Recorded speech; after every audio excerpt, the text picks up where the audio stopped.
انگریز کے ایجنٹ اس جج نے کہا کہ مولانا ابوال کلام آزاد کو حکومت کے خلاف بغاوت کرنے کا ملزم اور مجرم سمجھتے ہوئے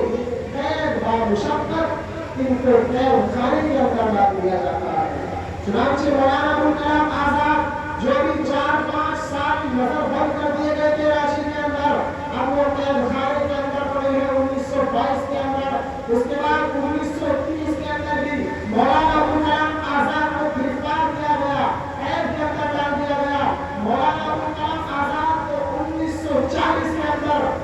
کانگریس کا صدر بنایا گیا، اور اس صدارت کی حالت میں بھی مولانا نے گاندھی جی کے ساتھ مل کر کے تحریکات کی اور انگریز سے کہا کہ انگریز آپ ہمارے جسم کو قید کر سکتے ہیں لیکن آپ ہماری آوازوں کو قید نہیں کر سکتے،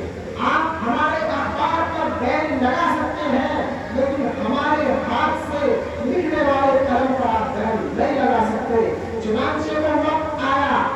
کہ 1940 سے 1946 تک بھی کئی مرتبہ قید کے اندر رہے مولانا ابوال کلام آزاد، لیکن جب یہ ہمارا ملک ہندوستان 1947 کے اندر جب آزادی کے ساتھ خوشیاں منانے لگا، اس کے بعد لوگ اس ملک کے بڑے بڑے عقل مندوں نے اور دانشوروں نے اور حوصلہ رکھنے والے انسانوں نے اور پورے ملک ہندوستان سے جو ذمہ دار قسم کے انسان اور افراد تھے، ہر برادری اور مذہب کے لوگ تھے، انہوں نے بیٹھ کر کے کہا کہ اس آزادی کو آخر میں سب سے زیادہ قوت اگر کسی نے دی تو وہ مولانا ابوال کلام آزاد ہے۔ مولانا نے اپنے قلم کے ذریعے اس ملک کو آزاد کرایا، انگریز کے سامنے کبھی شکست نہ مانی، جج کے سامنے کبھی ہمت نہیں ہاری۔ اس لیے ہمیں معلوم ہے کہ مولانا کے پاس بہت زیادہ علم ہے، ہم اس بات کو سمجھتے ہیں، اس بات کو سمجھتے ہوئے مولانا ابوال کلام آزاد کو آزادی کے بعد سب سے پہلا شکشا منتری بنایا۔ آپ پوچھتے ہو ہم سے ملک کی وفاداری کا ثبوت، جاؤ مولانا ابوال کلام آزاد کی قبر پر، ہم سے پوچھا جائے کہ تمہیں سب سے پہلا شکشا منتری کس نے بنایا اور کیوں بنایا، تمہاری کون سی غلطیاں تھی، تم نے کون سے قانون کی خلاف ورزی کی تھی کہ جس کے پاداش میں تمہیں شکشا منتری بنایا گیا۔ میں اس بات سے 3 بات اور 3 چیزوں کا میسج آپ کو دینا چاہتا ہوں۔ نمبر 1، اس ڈائٹ پر علماء موجود ہیں اور جہاں تک میری یہ بات جائے اور جن علماء تک جائے ان تک میں میسج دے رہا ہوں کہ آپ کے اس ملک کا سب سے پہلا شکشا منتری مولانا ہے، عالم دین ہے۔ مولانا نہ صرف عالم تھے بلکہ ایک طرف اگر وہ عالم تھے تو دوسری طرف خبیر تھے، تو تیسری طرف مولانا ابوال کلام آزاد صحافی تھے، اپنے قلم سے صحافت کو لکھتے تھے، اور چوتھی طرف ملک کی آزادی کے لیے سپہ سالار بن کر کے وہ سیاسی رہنما اور لیڈر بھی تھے۔ اس لیے عالموں کو چاہیے کہ وہ صرف ایک میدان تک محدود نہ رہے، اپنے ذہنوں کو کشادہ کرے۔ تمہارے اسلاف اکابر اور بزرگوں نے نہ صرف ان مدرسوں میں بیٹھ کر اور مصلیوں پر بیٹھ کر قرآن اور حدیث کا درس دیا، بلکہ جب ان کو ضرورت پڑی تو اپنے قلم کا استعمال کیا، جب ان کو ضرورت پڑی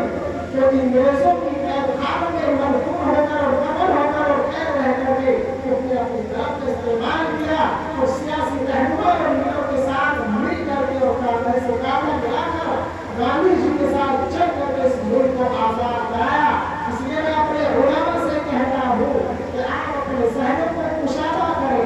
آپ اپنے میدانوں کو کشادہ کریں،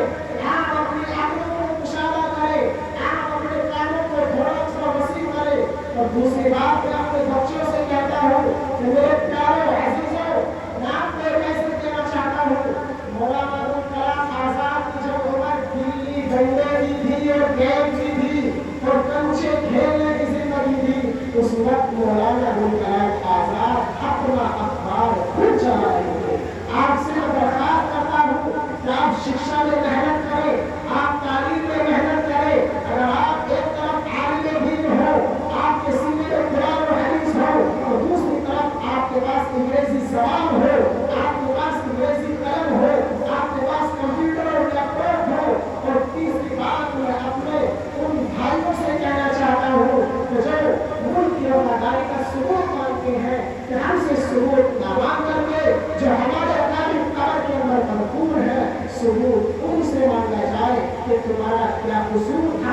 کہ تمہیں آزادی کے بعد سب سے پہلا شکشا منتری بنائے۔ اللہ تعالیٰ مجھے بھی اور آپ کو بھی عمل کرنے کی توفیق نصیب فرمائے۔ اللہ ہمیں اپنے اسلاف اور بزرگوں کو ہمیشہ یاد رکھنے کی توفیق نصیب فرمائے۔ اللہ ہمیں اس ملک میں اپنے تمام بھائیوں کے ساتھ، سکھوں کے ساتھ، عیسائیوں کے ساتھ، بدھسٹوں کے ساتھ، جینوں کے ساتھ، پارسیوں کے ساتھ، ہندوؤں کے ساتھ، ہر مذہب اور برادری کے ساتھ پیار اور محبت کے ساتھ رہنے کی توفیق نصیب فرمائے۔ ان کے ساتھ بھائی چارگی بڑھانے کی توفیق نصیب فرمائے اور اس ملک کو قربان چڑھانے کے لیے ہر طرح کی قربانی پیش کرنے کے لیے اللہ تعالیٰ ہمیں مستعد اور مستعد بنائے۔